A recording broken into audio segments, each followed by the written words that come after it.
Nagising na lang ako nang may marinig akong malakas na boses ng mga lalaki na nagtatawanan sa di kalayuan mula sa gawi ko. Dahan-dahan kong iminulat ang mga matakot na gulat sa aking nakita. Nasa isang magulo at makalat akong kwarto na hindi pamilyar sa aking kung saan. Parang tambakan itong kwarto na to ng mga lumang upuan na mga gawa sa kahoy. Hindi ko alam kung papaano ako napunta rito. Ang tangi ko lang alam ay di ko na nalalaro ang Clash of Clans ko, kaya tiyak ang dami ng trophies na nawala sa akin.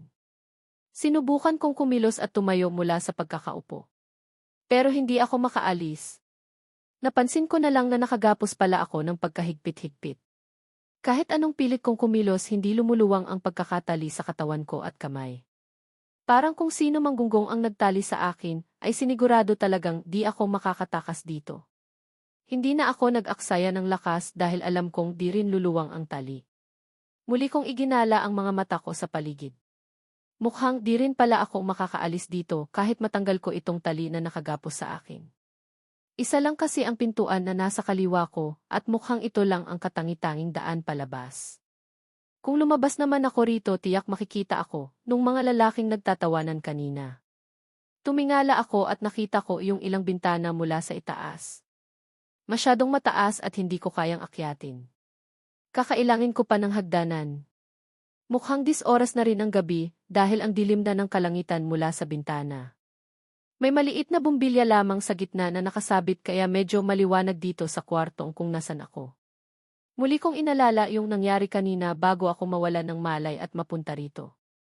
Naalala kong may sasakyan na huminto sa harapan ko habang naghihintay ako sa likuran ng school. Tapos may ilang kakalakihan na lumabas na may takip ang mukha at pilit akong hinihila papasok ng sasakyan nila. Naglaban at todo nagpumiglas. Pero may panyo silang initakip sa ilong ko kaya dahan-dahan akong nanghina at nawala ng lakas. Bago pa ako tuluyan mawala ng malay natanggal ko pa yung takip sa mukha nung isang lalaki. Travis, pagbanggit ko ng pangalan ni Manyako lang maaalala ko yung mukha niya. Kamukha niya yung isang lalaki kanina na dumukot sa akin. Nakangisi pa siya sa akin na pangdemonyo na parang may binabalak na masama sa akin. Kumabog ang dibdib ko sa takot. Ayokong maniwala sa nakita ko. Hindi si Travis yun. Hindi siya yun. Kakakaayos lang naming dalawa at sigurado akong hindi siya gagawa ng anumang ikakatakot ko. Alam kong nagkamali lang ako ng tingin kanina. Hindi si Manyakol yun.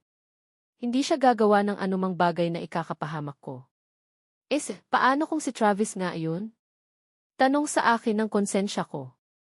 Mabilis akong napailing para alisin sa isipan ko ang ideyang si Travis nga yun. Impossible yun. Mahal ako ni Travis. Sinabi niya sa akin na mahal niya ako. Marami siyang sinakripisyo para sa akin. Lumayo siya sa akin dahil sa pagbabanta sa buhay ko ng sarili niyang ama. Sinaktan niya ako dati dahil sa utos ng demonyo niyang ama at kapag hindi niya iyon sinunod buhay ko ang kapalit. Tama. Hindi iyon si Travis. Naniniwala ako kay Travis kaya sigurado akong wala siyang kinalaman sa nangyari sa akin ngayon. Nakangiti siyang umalis nung huli naming pagkikita. Pinangako niya pa sa akin na handa siyang mamatay para sa akin at alam kong tutuparin niya iyon, masigurado lang ang kaligtasan ko. Kung may tao, demonyong tao man ang posibleng gumawa nito, walang iba kundi yung number isa hater ko at hinayupak na kontrabida sa kwentong to na si Trey Razon. Sigurado akong siya ang may pakana nito. Siya yung nag-utos sa mga buwisit na kumidnap sa akin kanina. Wag lang talaga akong makakatakas dito at wag ko lang talaga siyang makikita dahil isusumbong ko siya kay Mommy Lolita ko at sabay namin siyang babayagan. Alam kaya ni Travis na nadukot ako. Naalala kong magkikita nga pala kami sa likuran ng school. Andun na kaya siya at kanina pa naghihintay? Nag-aalala kaya siya sa akin ngayon? Hinahanap niya kaya ako? Tumingin ako sa gilid ko pero wala ang bag ko. Paano ko makokontak si Travis if ever? Wala naman dito ang bag ko kung saan andun ang cellphone ko pati na rin yung mahiwagang bra ni Lola. Todo ang pag-iisip ko kung paano ako makakatakas dito. Naputol na lang ang pag-iisip ko nang may marinig akong yapak ng paa na papalapit. Pagkatapos nun biglang pumihit ang pintuan saka ito bumukas. May bruskong lalaki na kalbo ang pumasok na may daladalang tray ng pagkain. Napalunok ako nang may makita akong baril na nakasuksok sa bulsa ng pantalon niya. Mukhang handa siyang pumatay kapag napikon siya. Kailangan pala di ko siya inisin para di niya ako paulanan ng bala sa buong katawan. Gising ka na pala, pagsasalita nung lalaki habang naglalakad papunta sa akin. Ay, hindi. Tulog pa ako. Tulog na tulog pa, pambabara ko sa kanya, stating the obvious, kalbo. Sinamaan niya ako ng tingin, ang talas ng dila mo, ah. Gusto mo bang palunukin kita ng bala ng baril ko? Napalunok na naman ako, hehehe. To naman di na mabiro, kinakabahan kong sagot. Kuya, tulungan mo ako. Tanggalin mo tong tali sa kamay at katawan ko. May dumukot sa akin kaya kailangan ko makaalis dito. Huminto siya sa harapan ko, bobo lang. Isa ako sa dumukot sa'yo. Hindi ko pwedeng tanggalin yung tali sa katawan mo. Yumuko siya at nilapag sa harap ko yung tray, pagkain mo. Kung ikaw ang dumukot sa akin, ibig sabihin hindi mo pwedeng tulungan. Muli kong tanong kaya napatango siya. Di humingi ka na lang ng tulong sa iba. Sabihin mo kinidnap niyo ako tapos tulungan nila ako. Pwede ba iyon? Tinignan niya ako ng seryoso, bobo ka ba o nagbobo-bobohan lang? Hindi ko pwedeng gawin yun. Ano pang sense ng pagkidnap namin sa'yo kung hihingi ako ng tulong sa iba para tulungan ka? Ang sakit naman nito magsalita, napanguso ako ni bakit niyo pala ako kinidnap?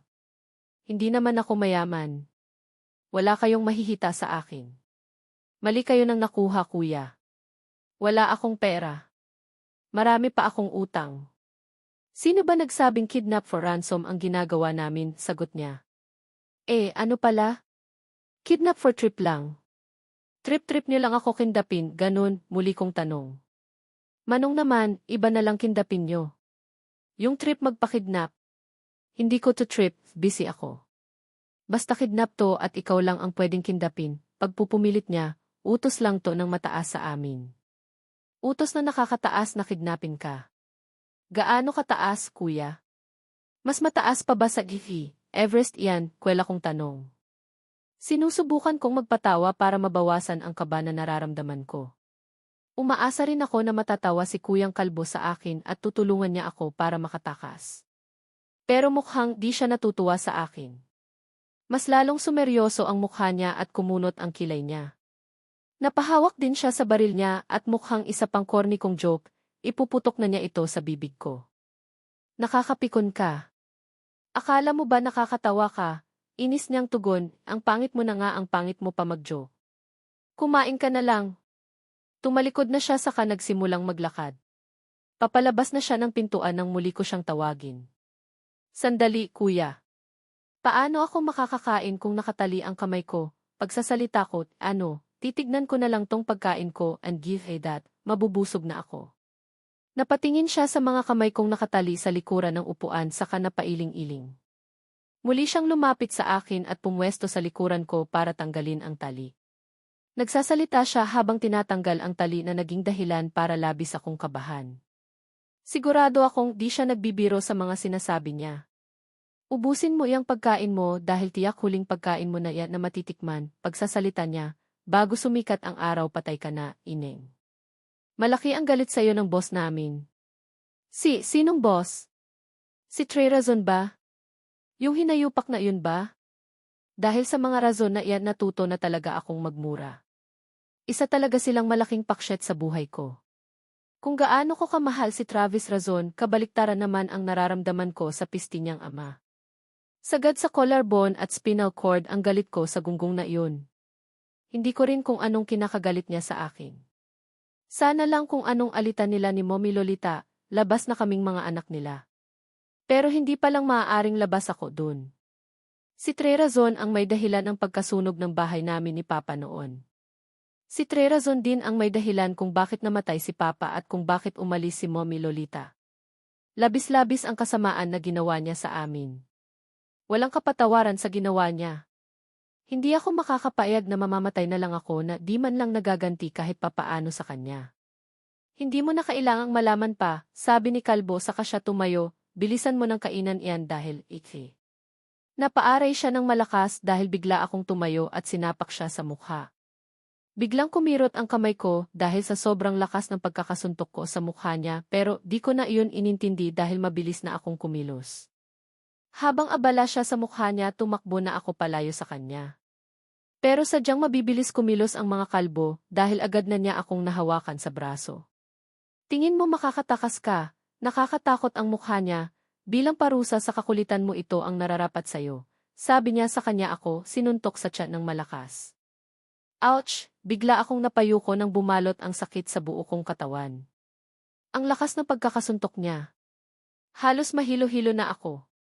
Kung di niya lang ako hawak sa braso, tiyak matutumba na ako dahil bigla ring umikot ang paningin ko. Pisting kalbong to, pumapatol sa babae. Masakit, di ba? Hindi lang yan ang matitikman mo kapag nagpumilit ka pang tumakas, sigaw niya sa akin. Sinabihan kami ni boss na huwag kang sasaktan pero makulit ka. Isa ka, okay lang naman siguro nasaktan ka, tutal mamamatay ka na rin naman maya-maya lang. Hindi na ako nakapagsalita dahil labis akong nanghina sa suntok na ininda ng tiyan ko. Umiikot ang paningin at sikmura ko. Hinatak niya ako saka itinapon pabalik sa upuan. Bumagsak ang katawan ko sa maduming sahig ng abandonadong kwarto. Hinang-hina ako na bumangon. Kumain ka na, muli niyang sigaw, hindi lang iyan ang matitikman mo sa akin. Bilisan mo dahil parating na ang boss namin. Wag ka lang gagawa ng katarantaduhan, sinasabi ko sa'yo. Sinunod ko na lang yung sinabi nung kalbo. Kahit wala akong gana, kinain ko pa rin yung dala niyang pagkain. Kakailangin ko ng lakas. Hindi ako papayag na dito na lang matatapos ang buhay ko. Sinabi niyang parating na ang boss nila. Kumukulo na agad ang dugo ko, maisip ko lang na muli kong makikita ang pagmumukha ni Trey Razon. Gosh! Ang sarap niyang kurutin gamit ang nail cutter. Habang kumakain ako, di ko maiwasang hindi maluha. Pero bago pa tumulo ang luha ko, pinunasan ko na to. Hindi dapat ako maging mahina sa panahon na ganito. Alam kong makakaalis ako rito at hindi mamamatay. Alam kong kung di man ako makaalis, darating naman si Travis para iligtas ako. Hindi ako papabayaan ng ulaga na manyakol na yun. Kakaayos lang namin at pinangako niya sa aking di na kami magkakahiwalay pa. Ang dami naming pinagdaanan ni Travis kaya di ako papayag na dito na lang matatapos ang lahat. Hindi pa kami kinakasal at nagkakaroon ng sarili naming pamilya. Gusto ko pa makita si Travis. Gusto ko pa siyang makita. Hindi ko mapapatawad kung sino mang humadlang sa aming dalawa ngayon ni Manyakol. Habang nakatungo sa pagkain, bigla kong narinig na bumukas ang pintuan. Nanigas ang katawan ko nang marinig kong nagsalita si kalbong nakatayo sa gilid ko. Boss, magalang niyang pagsasalita sa dumating. Kumusta Concepcion Cordova? Pag-angat ko ng tingin ko, sumalubong sa akin ang nakangising demonyo na mukha ni Trey Razon. Naka-business suit pa ang gago na akala mo kagalang-galang, puro kademonyohan lang naman ang alam sa buhay. Nag-init agad ang dugo ko nang makita ko palang ang mukha niya. Ang sarap niyang suntok-suntukin sa mukha hanggang sa mawalan ako ng lakas. Oh, I adore you, Trey Razon. Kahit ikaw pa ang tatay ng lalaking mahal na mahal ko, hindi kita mapapatawad kahit kailan. Mabilis kong inilapag ang kinakainan ko sa katumayo, punyeta ka. Sinasabi ko na nga ba ikaw ang may pakana ng pagkakidnap sa akin, ay hindi ka ba titigil, ha? Galit na tanong ko sa kanya. Haha. Ako, titigil. Hindi ko alam ang salitang pagtigil, nakangisi niyang sagot, hindi ako titigil hanggang humihinga ka. Hindi ako titigil hanggang nabubuhay pa ang anak ni Arman Cordova. Bakit ba sagad-sagaran ang galit mo sa amin? Buwisit ka, tatakbo sana ako papunta sa kanya, pero agad akong nahawakan ni Kalbo sa magkabilang braso ng pagkahigpit-higpit. Oh! Bitawan day. Opsi, kawawa. Walang kalaban-laban, pambubwisit ni Trey sa akin, ayos lang yan. Hindi na rin naman magtatagal ang paghihirap mo dahil magkikita na kayo ng tatay mo. Pakisabi na lang sa tatay mo na hindi ako humihingi ng sorry sa pagkamatay niya noon. Ha ha ha. Poor Arman Cordova. Namatay sa sunog. Alam kong ikaw ang may kagagawa ng sunog noon. Ikaw ang pumatay sa tatay ko, sigaw ko sa kanya, alam ko ang lahat, Trey Razon. Hinding-hindi ka namin mapapatawad ni Mommy Lolita. Haha. Alam mo, ako nga ang may dahilan ng pagkasunog ng bahay niyo noon at pagkamatay ng tatay mo, nakangising sagot niya, pero hindi ako mismo ang sumunog nun. Ako lang mismo ang nag-utos, napatitig ako sa kanya sa gulat yes. May kasabwat ako dun. Gusto mo ba makilala kung sino ang sumunog ng bahay niyo? Hindi ako sumagot sa tanong ni Trey. Pero ang puso ko gusto nang lumabas sa sobrang kaba. Kabang dulot ng takot at pagkamuhi sa taong malademonyo ang kasamaan na nasa harapan ko. Silence means yes, tugon ni Trey and you said the way, hindi ko kailangan ng kapatawaran ni Lolita. Alam mo kung bakit? Dahil kasabot ko siya sa lahat ng ito. Lolita, pumasok ka na. Tumigil ang pag-inog ng mundo ko nang mapatingin ako sa may pintuan at lumitaw si Lolita na nakapustora. Akala mo may pupuntahang party sa suot niya. Pulang-pula ito at ang lipstick pulang-pula rin. Akala mo kinaganda niya. Anak, nakakaawang pagsasalita ni Lolita sa akin saka siya tumawa, hahaha. Anak! Yuhu! Gross, disgusting. Ang tanga mong pangit ka, no? Ang bilis mo na paniwala na nanay mo ako. Duh! Hindi nag-iisip. Agad nangilid ang luha ko nang dahil sa sinabi niya. Kumirot ang puso ko. Ang sakit. Sobrang sakit. Naloka ako. Akala ko nakilala ko na ang totoo kong ina pero hindi pa rin pala. Naloko lang ako ng matandang buwisit na to, isa rin pala siyang demonita na kauri ni Trey Razon. Pinagkatiwalaan ko siya pero in the end ako lang ang nasaktan. Ang galing niyang actress. Sarap niyang palunukin ng maraming awards. Oh, look, Lolita. She's crying. Ikaw naman kasi. Umaasa tuloy siyang ikaw ang totoo niyang ina, natatawang pagsasalita ni Trey sa akin. You trust so easily so you hurt so easily. Nakitawa rin ang demonitang si Lolita, nga, ayan ang mapapala mo kapag agad kang nagtiwala sa isang tao. Ikaw lang ang masasaktan sa bandang huli. Huhuhu. Wag ka na sad, be. Ha ha ha. Teka, Concepcion Cordova. Wag ka munang umiyak ng husto, napatingin ako kay Trey, may surprise pa ako sayo. Tiyak mas lalo kang mapapaiyak kapag nakita mo kung sino ang dumukot sayo kanina. Ngumisi ang tarantado, anak, pumasok ka na. Sa pagbanggit niya pa lang ng anak tumigil na ang puso ko. Yung mga mata ko naging waterfall sa sobrang daming luhang nagsilabasan. Sabi ko na, hindi ako nagkakamali. Siya talaga yung nakita ko kanina. Mukha niya talaga yung nakita ko kanina bago ako tuluyang mawalan ng malay. Ang tanga mo, Coco. Ang tanga-tanga mo. Bakit ka nagpapaniwala sa kanya? Anak siya ng demonyo, kaya isa rin siyang demonyong mapanlin lang. Pumasok na si Travis na may ngisi sa labi niya. Katulad ng ngisi niya kanina na mala demonyo at halatang may binabalak na masama. Hindi ko inaalis ang tingin ko sa kanya. Gusto kong malaman niya na sinusumpa ko silang lahat gamit ang mga mata ko. Gamit ang mga mata kong katulad ng papa ko na pinatay ng hayop na Trey na to. Kumusta, pandan ko, pandan ng buhay ko, sabi ni Travis sa akin ang corny, yak, tapos nagtawanan silang tatlo na parang mga demonyo. Sinusumpa ko kayong tatlo. Maghihiganti ako. I-attack ko ang mga village nyo sa Clash of Clans. Lumaki kasi ako na walang inang kinagisnan. Lumaking sabik sa aruga ng matatawag kong ina. Kaya nung sinabi sa akin ni Lolita na siya ang ina ko agad akong naniwala. Kahit may agam-agam ako sa puso ko hindi ko iyon pinansin. Mas pinagtuunan ko ng pansin ang maling katotohanan na akala ko may matatawag na akong ina at hindi na ako nag-iisa sa buhay. Kaya pala wala akong lukso ng dugo na naramdaman nang sinabi niyang siya raw ang ina ko. Kaya pala wala akong kung anong naramdaman kapag tinatawag ko siyang mommy dahil isa lamang iyon sa mga palabas ng mga demonyo na nasa harapan ko. Yung kay Lolita mapapalampasan ko pa, ay hindi na sa akin importante kung may ina ba ako o wala. Nakayanan ko naman mabuhay na wala yung nanay ko kaya alam kong kahit di ko siya makilala, ayos lang sa akin. Pero nung itong kay Travis na ang nalaman ko, wala akong naramdaman sa puso ko kundi galit. Punong-puno ng galit, hinanakit at lungkot ang buong pagkatao ko. Hindi ko inaakalang pati ang muling pagbalik niya sa buhay ko ay kasinungalingan lang pala. Hindi ko inaasahang kaya pala siya muling bumalik upang makiisa sa plinaplano ng demonyo niyang ama na number 1 hater ko sa buhay. Ang tanga ko lang din, bakit ba kasi ako naniwala sa kanya?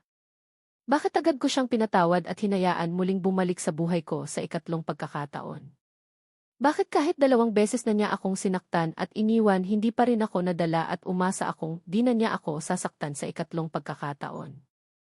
Ito ang mali sa isang taong nagmamahal, nagiging tanga kapag yung taong mahal niya na ang humingi ng tawad. Umaasa kasi siya na magbabago na yung mahal niya at di na siya sasaktan ulit. Willing siyang magbigay ng ilang chance, basta ba muling bumalik sa buhay niya yung mahal niya. Kahit mahirap susugal siya. Susugal siya at taasang hindi na siya masasaktan pa. Kahit muling mawasak ang puso niya, ayos lang sa kanya.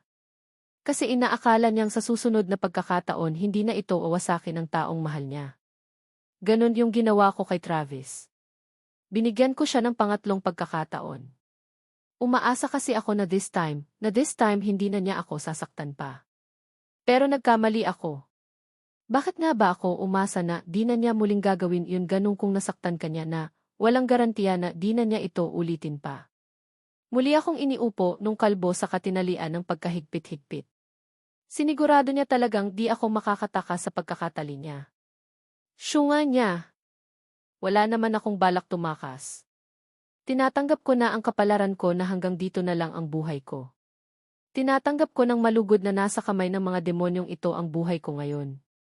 Siguro nang mas magandang mawala na lang ako para tapos na ang paghihirap ko. Sigurado kasi akong sa kabilang buhay wala na akong paghihirap na mararamdaman pa. Unlike rito sa mundong ibabaw. Masyado ng maraming demonyong nagkalat. Malas mo lang kapag nakakilala ka ng isa dahil tiyak iyon na ang katapusan ng buhay mo. Parang ako, hindi lang isang demonyo ang nakilala. 3 pa. Packing shit. Lumabas si Kalbo ng kwarto nang pagtapos niya akong talian. Habang si Trey naman ay nasa harapan ko lang kasama si Lolita na nagyoyosi. Sarap sunugin ng plastika mo na to. Yung yosing hawak niya ang sarap itusok sa mata niyang retokada. Si Travis naman ay patay na, nasa gilid ko lang at nakaupo sa may upuan. Napansin kong may baril din si Travis sa bulsa niya. Siya ba ang tatapos ng buhay ko? Kung tiyak yung baril na iyon ang kikitil sa buhay ko maya-maya lang. Who would have thought na yung lalaking pinakamamahal ng puso mo ang siya pa palang tatapos ng buhay mo? Masyadong nagpapatawa ang tadhana. Yung tao kasing mamahalin mo ng sobra ay yung tao pang makakasakit sa iyo ng bongga. Concepcion Cordova, pagsasalita ng demonyong si Trey, kaya napatingin ako sa kanya, wala ka bang gustong sabihin bago matapos ang buhay mo at bago kayo magkita ng tatay mo? Meron, walang gana kong pagsasalita, gusto ko lang sabihin na demonyo ka. Demonita iyang katabi mo at demonyo rin iyang anak mong si Travis. Napasulyap ako kay Travis at nakatitig lang siya sa akin. Mga hinayupak kayo. Hindi ko kayo mapapatawad kahit kailan. Tumawa si Lolita at Trey, oh, don't worry. Hindi namin kailangan ng kapatawaran mo, sabi ni Trey, sinong hihingi ng kapatawaran sa kagaya mo? Ganong hawak ko ang buhay mo. Ha ha ha. Ina ka, pagmumura ko sa kanya.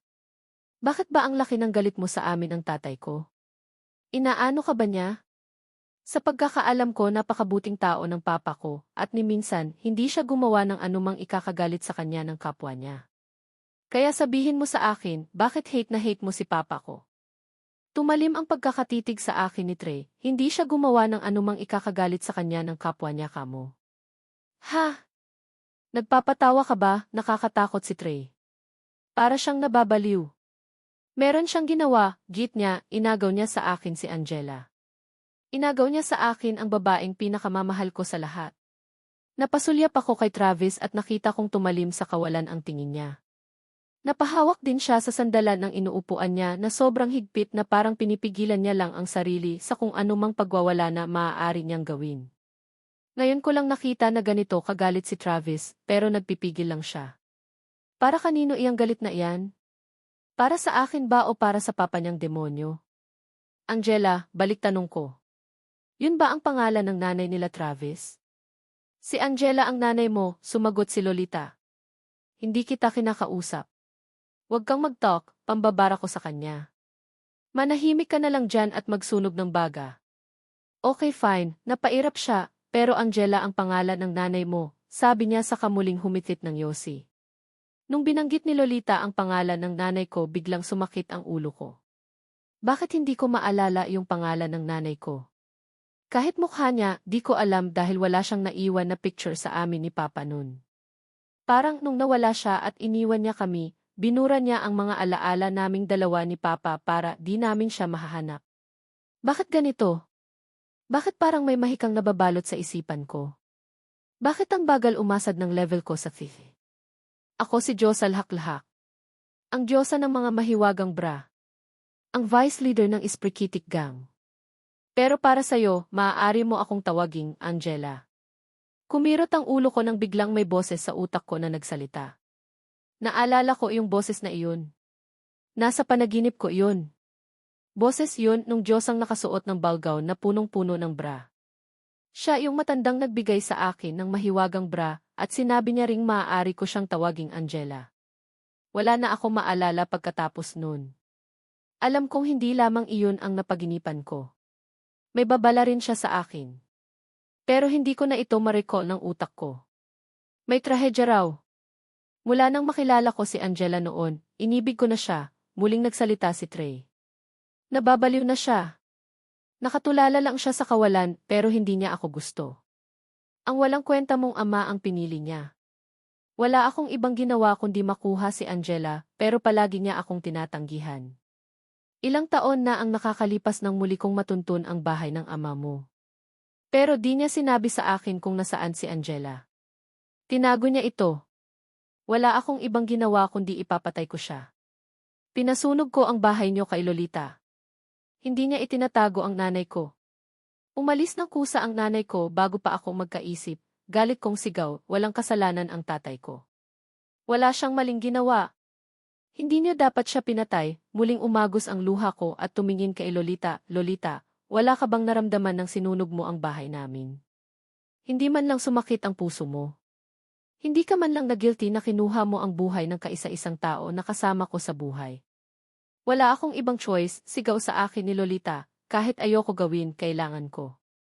Para maprotektahan ko ang sarili ko. Para hindi ako ang masaktan. Kailangan kong gawin yun para hindi masira ang imahe ko. Napangisi si Trey, that's right.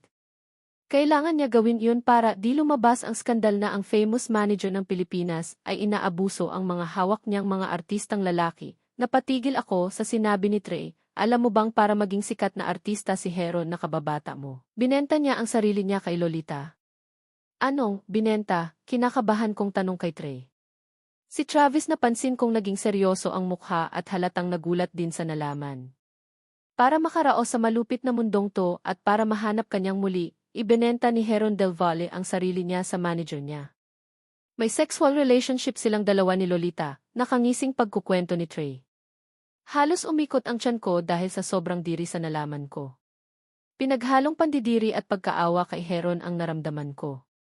Bakit kailangan niyang gawin iyon? Bakit kailangan niyang ibenta ang sarili niya para lamang maging sikat siyang artista? Ron, sana maging artista kapag laki mo. Bakit naman, kulit? Kasi ang pugi-pugi mo. Tiyak magiging sikat kang artista at ako ang magiging number 1 fan mo. Napatitig lang ako sa kawalan habang tumutulo na naman ang mga luha ko. Hindi ko makaya ang katotohanan na yung mga taong pinapahalagan ko sa buhay ay dumadaan sa malulupit na karanasan para lamang sa akin. Una si Papa ko na sinugal ang buhay niya para lang mailigtas ako sa sunog nun. Pero in the end, buhay naman niya ang kapalit. Pangalawa si Heron. Si Heron na ginawa ang lahat para lang matupad niya ang mga pangarap ko sa kanya. Akala ko ginagawa iyon lahat ni Heron para sa sarili niya, nagsalita si Lolita. Punong-puno ng galit ang boses niya. Mga galit na para sa akin pero nalaman ko na para sa'yo lahat ng iyon. Lahat ng ginagawa niya ay dedicated para sa pangit na katulad mo. Sabihin mo sa akin kung bakit. Bakit mahal na mahal ka ni Heron? Bakit handa siyang isuko ang lahat at dumaan sa hirap para lang sa'yo? Yung boses ni Lolita hindi bilang manager, kundi parang may nararamdamang pagmamahal para kay Heron. Nagagalit siya sa akin dahil ako ang mahal ni Heron habang siya isang manager lamang at naging daan ni Heron para makuha niya ang mga pangarap ko sa kanya. Bumalik sa isipan ko yung paraan kung paano umiti si Heron noong mga musmos pa lang kaming dalawa. Isang ngiti na walang alam sa totoong mundo. Walang ideya na darating pala ang punto na ibebenta niya ang sarili niya at hahayaan niya na mahalay siya ng ibang taong mas matanda sa kanya para lang makasurvive sa mundo at muli akong makita. Naaawa ako kay Heron. Mula bata siya hanggang paglaki niya puro paghihirap na lang ang pinagdadanan niya. Hindi na ako nagsalita. Hindi ko na alam kung makakaya ko pa ang malalaman ko. Napapikit na lang ako at iniisip kung ano na bang level ko sa Clash of Clans. Inisip ko rin na siguro na mas mabuti na lang na matapos na lang ang buhay ko ngayon para matapos na rin ang mga paghihirap ko sa buhay. Marahil ito ang nararapat para sa lahat. Ito ang best para sa aming lahat. Yung mawala na lang ako para hindi na mahirapan yung mga taong malalapit sa akin. Heron, sorry. Hindi ko inaakalang gagawin mo ang bagay na yun. Hindi ako nadidiri sa'yo. Mas gusto kitang yakapin ngayon dahil sa mga paghihirap mo para lamang sa akin. Pasensya na kung di ko kayang suklian ang pagmamahal mo. Pasensya na kung di ko kayang tuparin yung mga pangako mo sa akin noon. Hanggang nabubuhay ka, naalala ko ang tatay mo dahil sa mga mata mo. At hindi ako titigil hanggang nabubuhay pa ang supling ng walang kwentang tao na yun, pagsasalita ni Trey Travis, tapusin mo na yan. Siguraduhin mong mawawala na ang buhay niyan sa isang putok ng baril lang. Anak ka ng isang mafia, kaya natural lang sa'yo na pumatay, pag-utos ni Trey. Napatingin ako kay Travis nang tumayo siya sa inuupuan niya. Binunot niya rin yung baril na nakasuksok sa bulsa niya. Seryosong-seryoso na nakatingin si Travis sa akin. Hindi ko mabasa ang reaksyon niya. Hindi ko alam ang naiisip niya. Seriously? Kaya na siya papatayin? Ew! Ayokong makita, napatakbo si Lolita palabas ng kwarto. Travis, bilisan mo lang dyan. Babalik ako maya-maya para makita ang malamig na bangkay ng babaeng yan, tumingin sa akin si Trey at mumisi. Goodbye, Concepcion Cordova. Have a safe trip. Ha ha ha. Lumabas na si Trey ng kwarto, kaya naiwan na lang kaming dalawa ni Travis dito. Tumingin ako sa kanya habang umaagos ang mga luha ko. Hindi ko inaasahang siya pa pala ang tatapos ng buhay ko. Ngumiti ako sa kanya, so this is goodbye, I guess, sabi ko habang lumuluha. Lumapit sa akin si Travis at hinawakan ang buhok ko. Mukhang itututok na niya ang baril sa ulo ko. Napapikit ako ng madiin. Pinagdadasal na sana hindi masakit ang putok ng baril na tatama sa ulo ko. Pero mahalaga ba kung masakit ito o hindi? Kasi kumpara sa sakit na ibinigay sa akin ni Travis, walang-wala ang putok ng baril na to. Goodbye, manyakol, muli kong pagsasalita. Pero hindi ko inaasahan ang ginawa ni Travis. Biglaan kong iminulat ang mga mata ko nang maramdaman kong tinanggal ni Travis ang pagkakatali sa akin. Hindi ko alam kung bakit niya ito tinanggal. Papakawalan niya ba ako? O, mas feel niya lang natanggalin ang tali sa mga kamay ko para mas malaya niya akong barilin sa katawan? Pero bago pa siya makapagsalita agad na akong tumayo at tinulak ng malakas si Travis. Napasandal siya sa maduming dingding na gulat sa ginawa ko. Pandan ko, naguguluhan niyang tanong. Ulol! Wag mo akong matawag-tawag na pandan, gigil na pagsagot ko sa kanya. Sinungaling ka. Teka nga, Coco. Let me explain. Explain, what? Ipapaliwanag mo ang nangyari. Sasabihin mong may plano ka, pagsasalita ko ng mabilis, wag ka nang magsasalita, Travis. Ayoko nang makarinig ng kahit ano pang kasinungalingan na lalabas sa bibig mo. Isinuksok ni Travis ang baril na hawak niya sa bulsa. Napahilamos siya ng mukha dahil sa sobrang buwisit. Ba't siya nabubwisit? Aba, dapat nga ako ang mabwisit, ay kapal talaga ng bagang ng manyakol na to. Coco, makinig ka, kalmadong sagot ni Travis, di ba 2 araw akong nawala? Plinano ko kasi ang lahat ng ito. Nung umalis ako ng apartment mo at umuwi sa mansion narinig ko si Dad na plano kanyang ipakidnap at ipatapos ang buhay mo. Kaya nilinlang ko siya. Sabi ko isama ako at ako mismo ang babaril sa'yo. It took me a while para lang makonvince ko siya. Sinabi ko sa kanya na galit ako sa'yo, kaya maghihiganti ako, pagpapaliwanag niya. Akala mo ba hahayaan kitang masaktan? Heck, no hindi ko iyon magagawa. Nung pumayag si Dad sumama ako ng mga inutusan niya na kidnapin ka. Dahil gusto kong masigurado na di ka nila sasaktan, napalunok si Travis, 2 araw ko pinag-isipan tong mga gagawin ko. Humingi ako ng tulong kay Heron at sinabi ko, toong abandonadong lugar na to at magdadala siya ng mga pulis na huli kay Dad. Ibinigay ko rin kay Heron yung mga proof na may illegal na business si Daddy at yung mga listahan ng mga taong pinapatay niya. What? Nagulat ako, trinaydor mo ang tatay mo. Tumango siya, yes. I betrayed him, sagot niya sa kangumitigi. I came this far just for you. Hinding-hindi ako gagawa ng kahit na anong ikakamapahamak mo, Coco. Ikaw ang least na taong gusto kong masaktan kaya as much as possible willing akong gawin ang lahat para sa kapakanan mo. Saad niya, besides, masyado ng maraming krimen si Dad na nagawa. Nung una, hindi ko siya pinapakialaman. Pero kung ang babaeng mahal ko na ang ilalagay niya sa panganib, hindi na ako magdadalawang isip para lang labanan siya. Nilahad ni Travis ang kamay niya sa akin, just trust me, Coco. Ilang beses na kitang nasaktan. Hindi ko na mapapatawad ang sarili ko na muli kang mapapahamak, nanginginig ang kamay ko nang hinawakan ko ang kamay ni Travis. Makakaligtas ka rito. I got your back. Ako ang bahala sa'yo. Matatapos na din ang lahat. Nanuyo ang lalamunan ko, makakaalis tayong dalawa dito, Ipangako mo, manyakol. Parehas tayong makakaligtas. Ngumiti siya sa kapinunasan ang mga luhang muling tumulo sa mata ko, Yip. Trust me, pandan ko. Matatapos na dito ang lahat.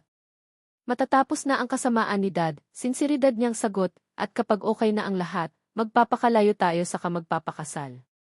Dun tayo sa lugar na tahimik.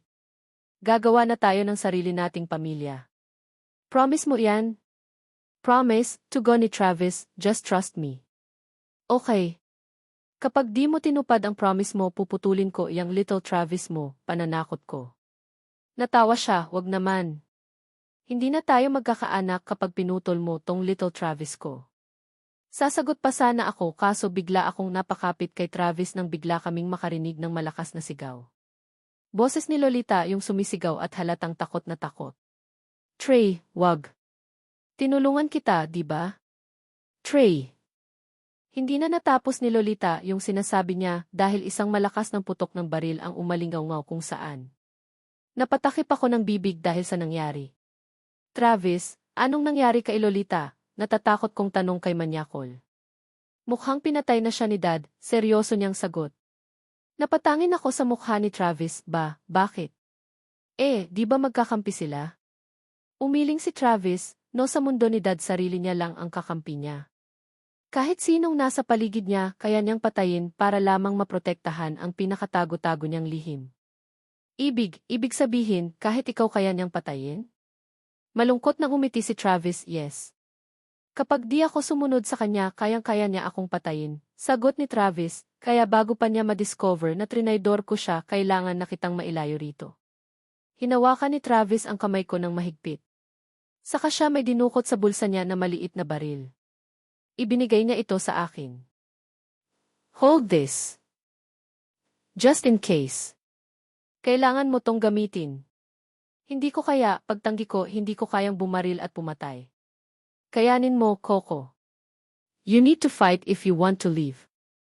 Just in case lang naman, pagpupumilit ni Travis, magaan lang iyang baril na iyan kaya, di ka mahihirapan gamitin. Inilagay ni Travis yung maliit na baril sa bulsa ko. Tatakas na tayo. Alam kong any moment, darating na ang mga pulis at pati si Heron. Kailangan na nating makaalis dito. Ngumiti si Travis and no matter what happens, palagi mong tatandaan na mahal kita. Hindi ko na nagawang sumagot kay Travis dahil hinila niya na ako para lumakad at maingat niyang binuksan yung pintuan. Ibang-iba ang aura ni Travis ngayon. Seryoso siya. Hawak niya ang kamay ko sa kaliwa habang sa kanan niyang kamay naman ay baril ang hawak niya. Parang expert na siya sa paggamit ng baril. Bigla ko tuloy na alala nung una kaming nagkakilalang dalawa. Nung niligtas niya ako sa mga matatandang rapids noon. May hawak siyang armalite na kinaloka ko. Mukha siya nga action star noon at sinong mag-aakalang magiging action nga ang pangyayari ngayon? Lumabas na kami ng kwarto ni Travis pero bigla kaming napahinto sa paglalakad nang makita kami nung kalbo kanina na sumuntok sa tiyan ko ng malakas. Napatingin ng seryoso ang kalbo sa amin. Boss, saan mo dadalhin yan? Tanong ni Kalbo kay Travis saka siya naglakad papunta sa gawin namin. Alam ba ni Boss Trey na nilabas mo yan? Travis, siya yung sumuntok sa akin kanina sa tiyan ko, bulong ko kay Travis.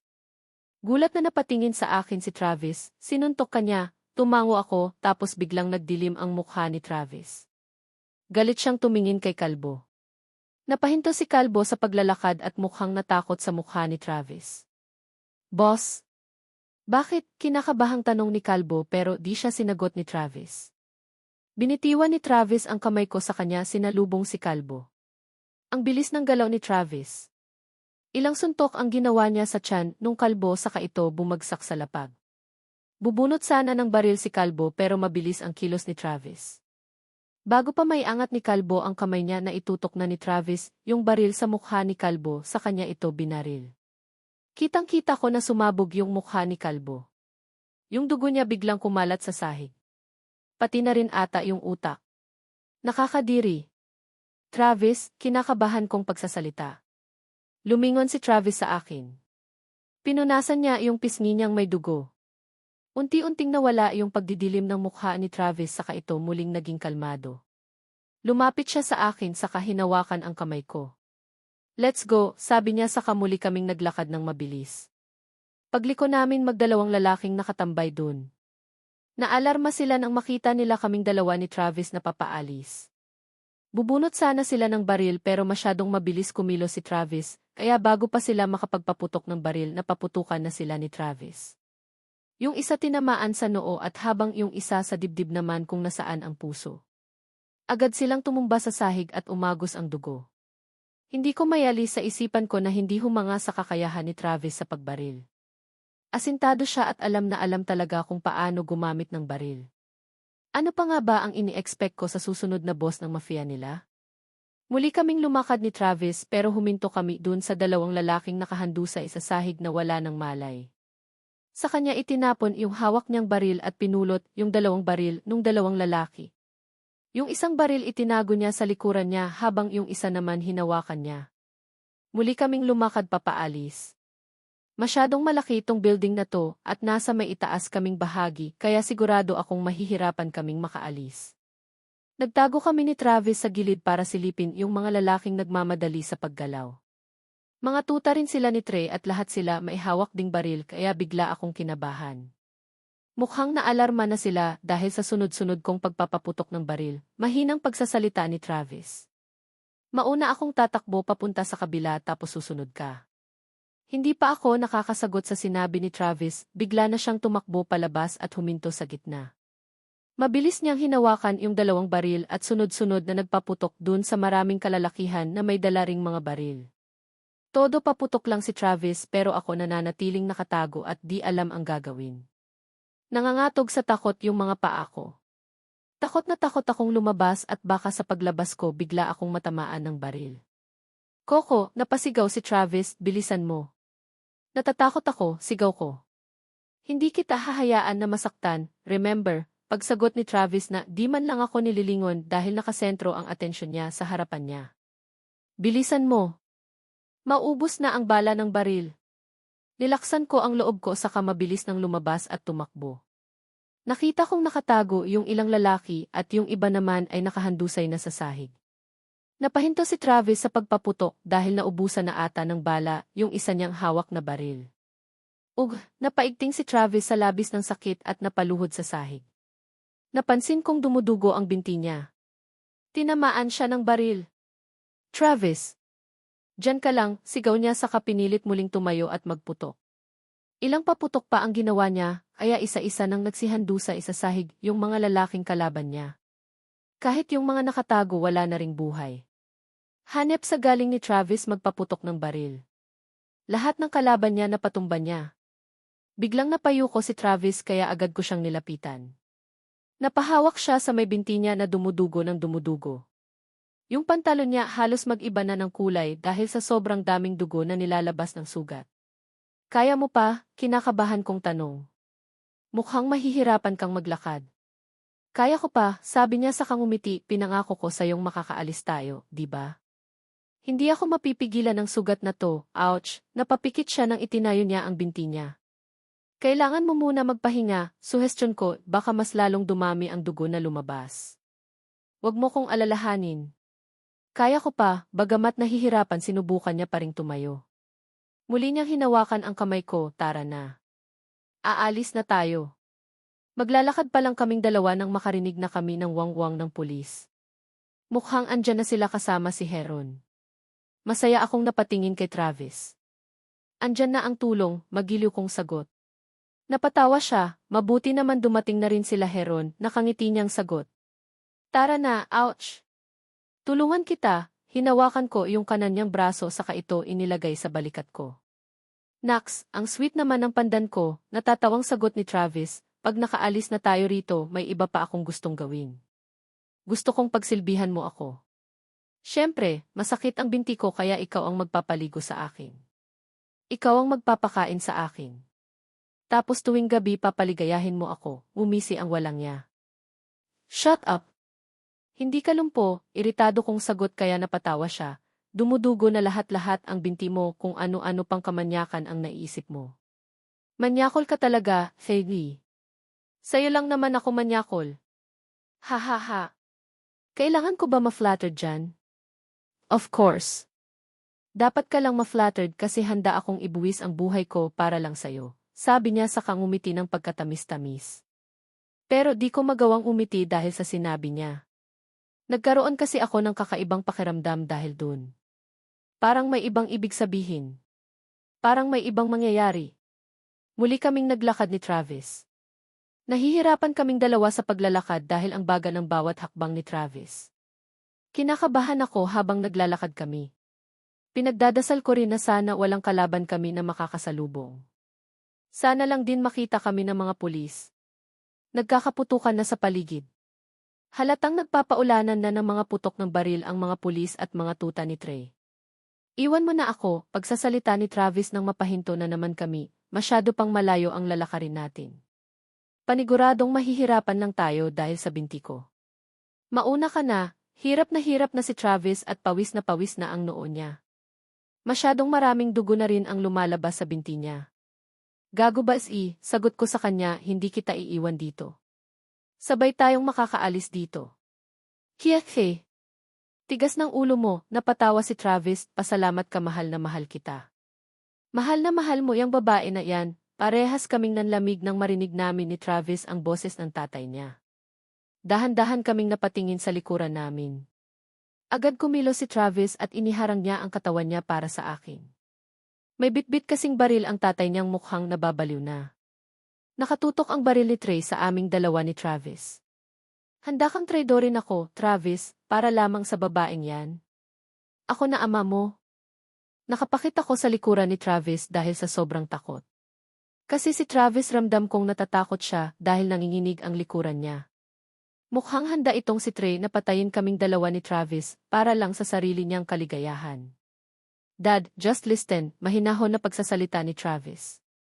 Dad, pag-usapan natin to, ibaba mo yung baril na hawak mo. Dad, please. Pag-usapan natin to. Wala tayong dapat pag-usapan.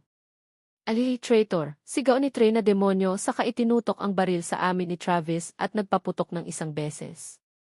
Akala ko muling tinamaan si Travis ng baril na pinaputok ng ama niyang demonyo dahil katawan niya ang nakaharang sa akin, pero good thing, dumaplis lang ito sa gilid namin. Hindi ito tumama sa katawan ni Travis. Nanatili lang nakaharang si Travis sa akin habang ang tatay niya ay nakatutok pa rin ang baril sa aming dalawa. Parang nababaliw na si Trey Razon. Galit na galit itong nakatitig kay Travis. Parang nakakalimutan na niyang anak niya ito at sariling niyang dugot laman. Ramdam ko rin ang panginginig ng katawan ni Manyakol. Dad, please. Bitawan mo iyang baril. Sumuko ka na lang, Dad, pakikiusap ni Travis habang umaatras kaming dalawa dahil naglalakad pa abante si Trey papunta sa gawin namin. Hindi ako susuko, pagmamatigas ni Trey, hindi ko bibitawan tong baril hanggang di ko napapatay ang anak ni Arman Concepcion. Hanggang nabubuhay yan hindi ako titigil. Lalo ko lang naalala na di ko nagawang makuha si Angela, sigaw nito, umalis ka dyan, Travis. Huwag mong protektahan yan. Poprotektahan ko siya dahil mahal ko siya, kalmadong sagot ni Travis, Dad, ayokong mag-away tayo pero kung ipagpapatuloy mo na saktan si Coco, ako ang makakalaban mo. Patuloy lang kami sa pag-atras ni Travis hanggang sa makapasok kami sa isa na namang abandonadong kwarto. Nakasunod lang si Trey sa aming dalawa. Napamura ako sa sarili ko nang makita ko ang kwarto na pinagpasukan namin. Walang ibang daanan para makatakas. Yung katangi-tanging pintuan ay hinaharangan na ngayon ni Trey. Nakatutok lang ang baril na hawak niya sa aming dalawa ng anak niya habang nanginginig ang kamay niya. Mukhang kating-kati na siya para magpaputok. Ako rin kating-kati na. Kating-kati na siyang sampalin. Buwisit. Mas pipiliin mo siya kaysa sa akin na ama mo, Travis, hindi makapaniwalang tanong ni Trey sa anak niya, mas pipiliin mo siya kaysa sa akin na dugot laman mo. Yes, Dad, mabilis na sagot ni Manyakol. Sumulyap sa akin si Travis sa kangumiti. I am willing to sacrifice in my life just protect her. Kaya kung gusto mo siyang patayin, ako muna ang patayin mo. Yaan ba ang gusto mo, Travis Angelo? Nanggigil na tanong ni Trey, yan ba ang desisyon mo? Walang alinlangan na napatango si Travis. Handa talaga siyang protektahan ako kahit buhay niya ang kapalit. Kahit hindi tama at wala sa oras para kiligin, bigla akong kinilig sa sinabi ni Travis. I love you, Manyakol. Habang nagtatago ako sa likuran ni Travis, nakarinig ako sa ibaba ng sigaw ng mga pulis. Parang hinahanap na nila kaming dalawa ni Travis. Shit! Sana lang mahanap nila kami agad. Sana lang bago pa mabaril ang isa sa amin dumating na sila para mailigtas kaming dalawa. Dad, andyan na ang mga pulis, marahan na pagsasalita ni Travis. Napansin kong unti-unti siyang umaabante patungo sa tatay niya. Hindi ko alam ang gagawin niya pero sigurado akong may plano siya. Sumuko ka na, Dad. Tama na. Just give it a rest, walang magandang maidudulot ang pagpatay mo kay Coco. Dadami lang ng husto ang kasalanan mo. Huwag mo kong pangaralan, Travis, sigaw ng ama niya, wala kang alam. Huwag kang lalapit. Papuputukan ko yung katawan mo, seryoso at nababaliw na sagot ni Trey. Diyan ka lang. Dad, please. Ibigay mo ang baril sa akin. Sinasabi ko sa'yo, Travis, wag kang lalapit. Dad, nasa harapan na ni Trey si Travis. Tama na, kalmado niyang pagsasalita. Umalis ka dyan, tinabig niya si Travis at isinentro ang baril sa akin. Bago niya pa napaputok yung baril, agad na itong nahawakan ni Travis upang agawin. Nag-aagawan silang dalawa habang ako hindi ko alam ang gagawin ko. Nakatayo lang ako sa harapan nila habang nanginginig ang buong katawan ng dahil sa takot. Makiagaw din kaya ako sa kanila? Feeling ko kasi na out of place ako. Takot na takot ako habang nakatingin sa pag-aagawan nila. Paano kung biglang pumuntok yun? Paano kung isa sa kanila ang mabaril? Paano kung si Travis ang mabaril? Paano kung bumaba na ang level ko sa Clash of Clans? Travis! Bitawan mo ang baril ko. No, Dad. Ibigay mo sa akin yan, tarantang sagot ni Travis habang nakikipag-agawan pa rin. Coco, tumakbo ka na palabas. Bilisan mo.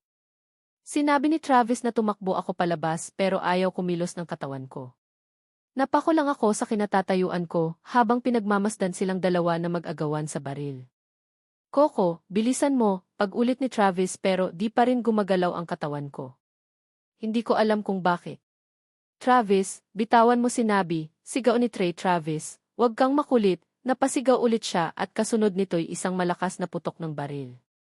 Nanigas ang buong katawan ko. Natigilan silang dalawa. Nakatitig lang si Trey kay Travis. Ganon din si Travis. Nakatitig lang siya sa mukha ng ama niya.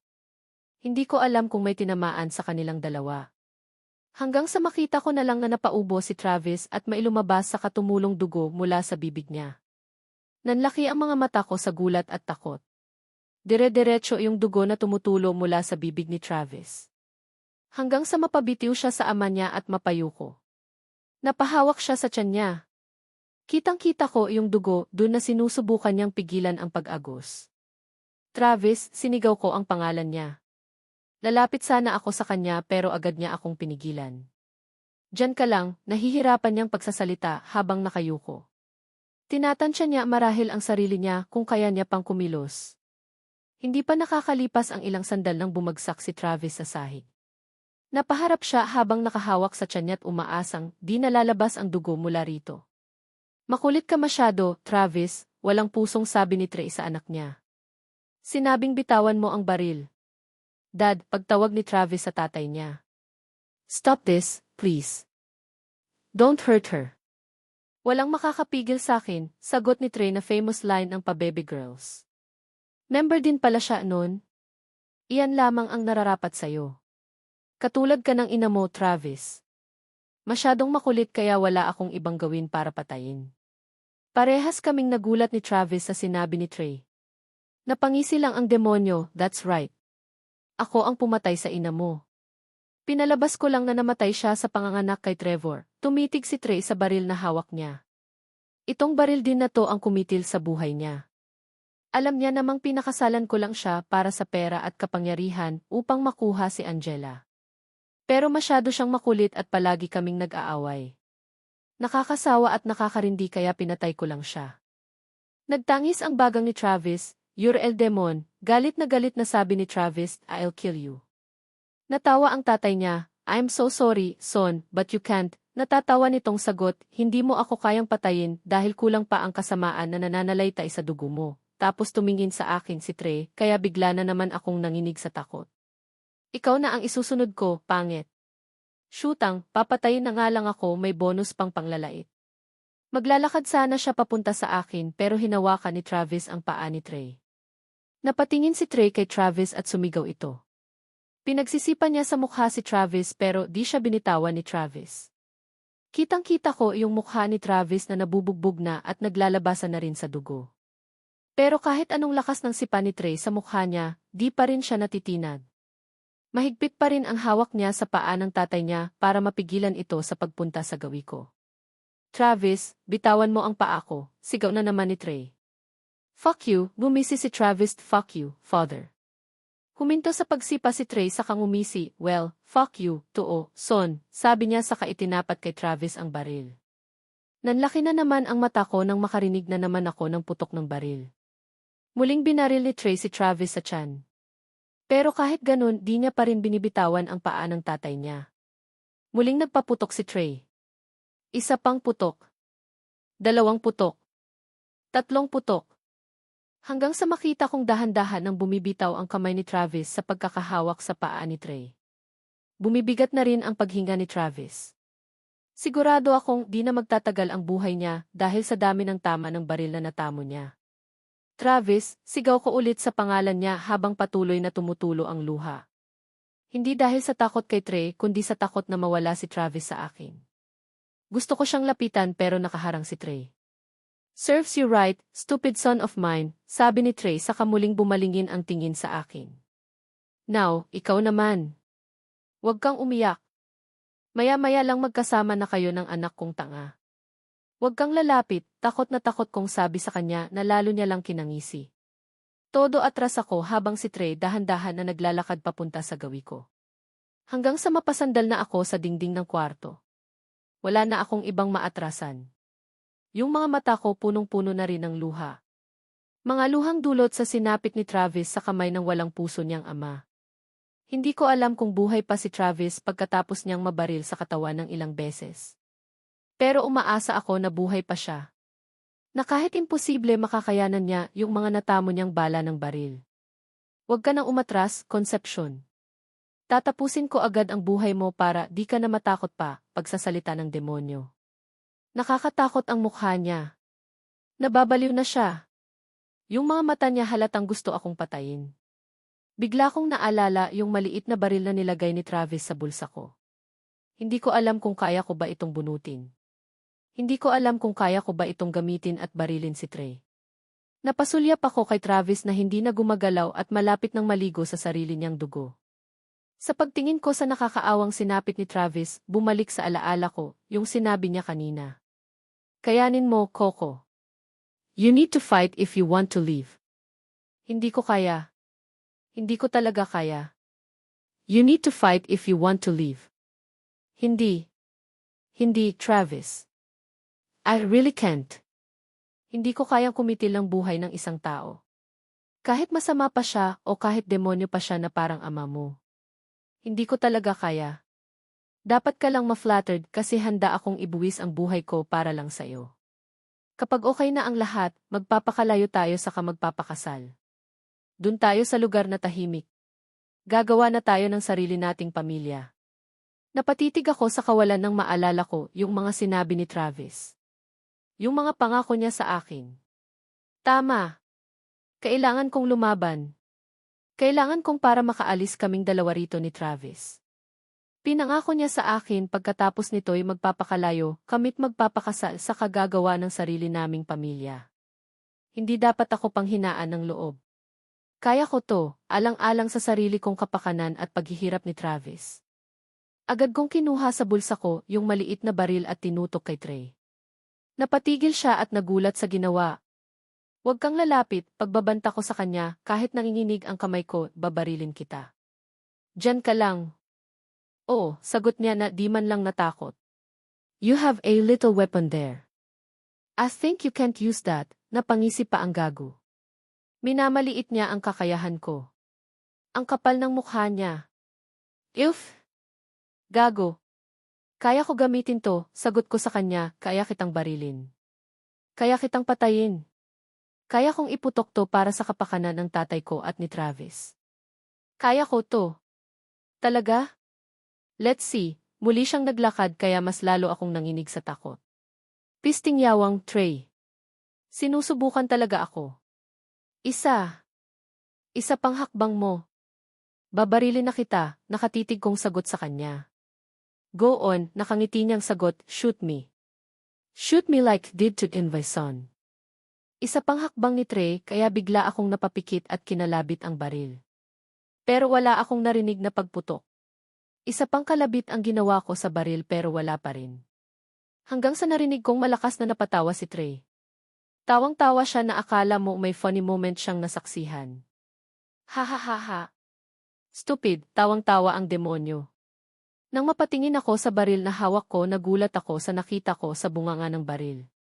Imbis na bala ang inilabas, hindi. Kundi tubig. Water gun pala ang punyemas na to. Ha ha ha ha. Tawang-tawa ang pistik, water gun yang hawak mo. Elva stupid son thought it is a gun since he saw it in the collections. Hindi niya alam na laruan iyan ni Trevor at napasama lang sa collection ko. Buwisit akong napasigaw at ibinato ito sa mukha ni Trey. Luckily, tinamaan siya sa ilong. Napalakas ang pagbato ko kaya kitang-kita ko na dumugo ang ilong niya. Naging seryoso ang mukha niya. Now, how about we get down to business? Muli siyang naglakad at maya-maya pa nasa harapan ko na siya. Hinablot niya ako sa buhok at hinawakan ito ng mariin. Sinasabunutan niya ako na sobrang sakit. Aray, sigaw ko, bitawan mo ako. Huwag ka nang maarte, sagot niya habang nakangisi. Itinutok na niya sa mukha ko yung baril, isang putok lang naman to at sasabog na agad ang ulo mo. Hindi na ako gumalaw at pumikit na lang. Hinihintay ko na lang ang katapusan ko. I guess, ito na talaga ang katapusan ng lahat. Sa ganitong paraan na lang ako mamamatay. Habang nakapikit biglang bumalik sa akin yung mga alaala ko noong bata pa ako hanggang malaki na ako. Tama nga sila. Kapag nasa binggit na ng kamatayan ang isang tao, babalik sa isipan niya yung mga masasayang alaala niya noong nabubuhay pa siya. Ang dami kong panghihinayang sa buhay. Hindi man lang ako nakapagtapos ng pag-aaral. Hindi man lang ako nakapagpakasal, nakapag-asawa at nagkaroon ng anak. Marahil ito na talaga. At least, nabuhay ako ng maligaya. Wala akong pinagsisisihan dahil nagawa ko naman yung mga bagay na kailangan kong maranasan. Nagkaroon ako ng kaibigan na in love, nasaktan, naging masaya at naging malungkot. Sapat na yun na baon papuntang langit kung nasaan ang ama kong matagal ko nang gustong makita. Habang nakapikit nakarinig ako ng ilang putok ng baril. Isang putok. 2 putok. 3 putok. Pinapakiramdaman ko sarili kong katawan. Pero walang kirot o sakit akong naramdaman pagkatapos ng putok. Pagmulat ko ng mga mata ko, nagulat ako nang makita ko ang mukha ni Trey. May umaagos na dugo galing sa bibig niya. May isa pang putok akong narinig hanggang sa dahan-dahan nang bumagsak ang katawan ni Trey papunta sa akin at papunta sa sahig. Pagbagsak niya, nabitawan niya na yung baril na hawak niya. Mukhang wala na siyang buhay. Pagtingin ko sa may pintuan, nakita ko si Heron dun na nakatayo at may hawak din na baril. May kasama siyang 2 pulis na may hawak din na baril sa kanilang kamay. Sila ata ang bumaril kay Trey. Dali-daling lumapit sa akin si Heron. Colette, ayos ka lang ba? Hindi ka ba nasaktan? Nag-aalala niyang tanong. Pero hindi ko sinagot ang tanong niya. Heron, si Travis. Si Travis may tama ng baril. Parehas kaming napatingin kay Travis na nakahandusay pa rin sa sahig at nakapikit na. Mabilis akong kumala sa pagkakahawak ni Heron at agad nilapitan si Travis. Hinawakan ko ang kamay niya. Travis, pagtatawag ko kay Travis, Travis, gumising ka. Okay na ang lahat. Tapos na. Tapos na ang lahat. Ginalaw-galaw ko ng paulit-ulit ang kamay ni Travis pero di siya gumagalaw o minumulat man lang yung mga mata niya. Ilang galaw pa yung ginawa ko sa kamay niya hanggang sa dahan-dahan niyang minulat ang mga mata niya. Bagamat kahit nahihirapan. Sinubukan ni Travis na ibuka ang bibig niya para magsalita. Naramdaman kong tumayo sa gilid ko si Heron na titig din kay Travis. Travis! Huwag kang bibitaw. Tatawag ako ng tulong, natataranta kong pagsasalita. Kakalas sana ako sa pagkakahawak ko sa kamay ni Travis pero hinigpitan niya ito. Travis? Tapos na. Hindi ka na mahihirapan pagsasalita ni Travis. Napaubo siya ng dugo. Sorry, pandan ko. Anong sorry pinagsasabi mo dyan? Huwag ka na magsalita, lumalabo ang paningin ko dahil sa luha. Heron, tumawag ka ng tulong, please. Heron, mahinang binanggit ni Travis ang pangalan ni Heron, kaya napayo ko si Heron, hindi na ako magtatagal. Usap, ingatan at alagaan mo si pandan ko. Pasiyahin mo siya. Ibigay mo lahat ng pagmamahal na di ko na maibibigay sa kanya. Tuparin mo yung mga pangako namin sa isa't isa na di ko na kayang tuparin. Wag mo siyang iiwan katulad ng ilang beses kong ginawa. Napahinto si Travis saka siya muling umubo ng dugo. Tumingin siya sa kawalan. Parang may inaalala. Parang may binabalikan na alala. Nakatingin lang siya sa kawalan habang nagsasalita siya. Hindi ko alam na hanggang dito na lang pala ako, muli niyang pagsasalita, pero wala akong pinagsisihan. I have no regret saving the life of the girl I truly love. Ngumiti siya tapos tumingin sa akin, pandan ko. Iniyuko ko ang mukha ko para mahaplos ni Travis ang mukha ko, I wanted to tell you that wherever I am, whatever happens. Palagi kitang iisipin at alalahanin, babaunin ko yung masasaya nating pagsasama. Yung mga ngiti mo at pagsimangot. Yung pagtawag mo sa akin ng manyakol, yung pagsigaw mo sa akin. Travis, ano ba? Kung magsalita ka parang namamalaam ka na, isigaw ko sa kanya, habang patuloy pa ring lumuluha, huwag ka nga magsalita ng ganyan. Hindi mo ako iiwan, di ba? Nangako ka na hindi mo na ako iiwan. Nanatiling nakangiti si Travis, the times we spent together, pandan ko, were the happiest time. I'd do it all over again if I had the chance. No. No regrets. Malungkot na umiti si Travis sa akin I love you, pandan ko, pandan ng buhay ko. Huling sinabi ni Travis hanggang sa bumitaw na ang kamay niya sa paghaplos ng mukha ko at dahan-dahang sumarado na ang mga mata niya. Parang nag-slow motion yung eksena na iyon. Yung dahan-dahang bumitaw si Travis sa paghaplos ng mukha ko at pagsarado ng mga mata niya. Nagiging dahan-dahan iyon sa paningin ko. Travis, mahina kong pagsasalita. Ang labo na ng mga mata ko dahil sa mga luha, mahal na mahal kita rin kita. I love you too, buko ng buhay ko. Pinunasan ko ang mga mata ko, Travis, gumising ka dyan. Imulat mo ang mga mata mo. Travis. Naramdaman kong hinawakan ni Heron ang balikat ko kaya tumingin ako sa kanya. Buhay pa siya, di ba, Heron? Nagpapahinga lang siya, di ba? Umaasa kong tanong sa kanya, di ba, Heron, buhay pa si Travis. Sabihin mo, Heron. Di ba? Napatitig si Heron sa akin saka biglang lumungkot ang mga mata niya. Dahan-dahan din siyang napailing. Wala na siya, Colette. Malungkot niyang pagsasalita na maalam na si Travis. Hindi totoo yan. Nagsisinungaling ka, sigaw ko kay Heron sa kamuling itinuon ang pansin ko kay Travis. Travis, gumising ka dyan. Di ba sabi mo magpapakasal pa tayo kapag tapos ng lahat ng ito? Oh, Travis, tapos na. Nangako ka, di ba? Nangako ka na magpapakasal tayo. Nabubuo tayo ng sarili nating pamilya. Na di mo na ako iiwan pang muli. Travis, please, imulat mo ang mga mata mo. Todo pakiusap ako kay Travis pero di na niya minulat ang mga mata niya. Nanatili lang itong nakasarado na parang wala ng buhay. Pansin ko rin ang kulay ng balat niya. Unti-unti na itong namumutla. Unti-unti na ring nawawala ng buhay. Tumulo ang mga luha ko sa mukha ni Travis. Hanggang sa napansin kong nakangiti ang mukha niya. Masyadong peaceful yung mukha ni Travis kahit wala na siyang buhay. Masaya siyang lumisan ng mundo, pagsasalita ni Heron sa gilid ko, kasi bago siya na maalam, nasabi niya sa iyong mahal na mahal ka niya, at di siya nagsising iniligtas ka niya. Napayuko ako at hinayaan na lang ang sarili ko na umiyak ng umiyak. Hindi ko na kinumbinsi pa ang sarili ko na buhay si Travis at ididilat niya muli ang mga mata niya. Kasi nang mapatingin ako sa mukha niya, halata na itong walang buhay at di nagigising pa. At tama nga si Heron, masayang nilisan ni Travis ang mundo dahil nakangiti siya. Hinaplos ko ang buhok ni Travis sa huling pagkakataon, mahal na mahal din kita kahit manyakol ka. Sabi ko at hinalikan sa huling pagkakataon si Travis at malugod na tinanggap na ang manyakol ng buhay ko na si Travis Angelo Razon ay tuluyan na akong iniwan habang buhay at hindi ko na makikita kahit kailan. 1 year later. Narinig ko nang tumunog ng malakas ang kampana ng simbahan. Ilang beses ito tumunog kaya biglang kumabog ang dibdib ko sa labis na kaba. Sa pagtunog nito bigla ring bumukas ang pintuan ng kulay puting sasakyan na sinasakyan ko. Sumilip si Heron sa akin saka siya biglang ngumiti. Ang gwapo niya sa suot niyang kulay puting Amerikana. Ano pa ba ang maaasahan ko sa lalaking to?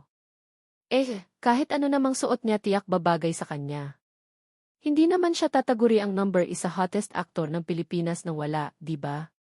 Ready ka na? Nakangiti niyang tanong sa akin. Pero kahit nakangiti siya pansin ko pa rin yung lungkot sa mga mata niya. Pangarap kasi naming dalawa ito noon pero sa ibang lalaki ko naman tinutupad ang pangarap namin ngayon.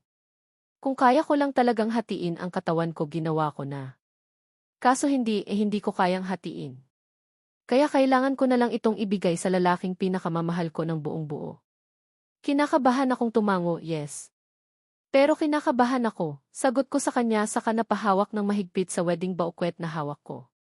Para akong masusuka dahil sa sobrang kaba. Pag inarte ko. Natawa si Heron, mamaya ka na sumuka. Pagkatapos ng kasal, sabi niya, sayang naman kung susuka ka, ang ganda-ganda mo ngayon. Halos di kita makilala sa ayos mo. Para kang artista. Talaga, magiliw kong sagot ang galing lang kasi ni Mimi. Thanks to her. Kasi napaganda niya ako ng ganito, sagot ko kay Heron. Sayang nga, kung may magic pa tong bra, di sana si Christine Cordova na lang sana ang ginamit kong mukha ngayon.